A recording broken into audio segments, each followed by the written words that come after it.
You ask Tiger to calculate. This deals with linear inequalities with one unknown. The final result is a smaller than -11. Let's solve it step by step. Swap sides.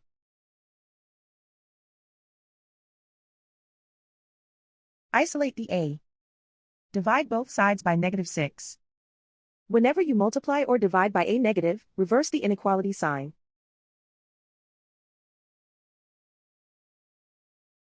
Cancel out the negatives.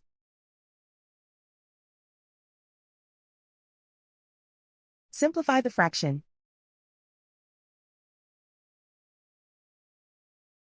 Move the negative sign from the denominator to the numerator.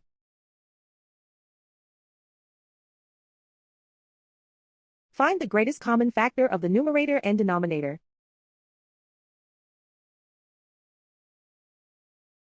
Factor out and cancel the greatest common factor.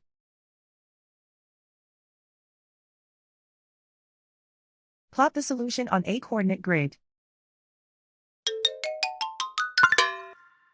And so the final result is a smaller than -11.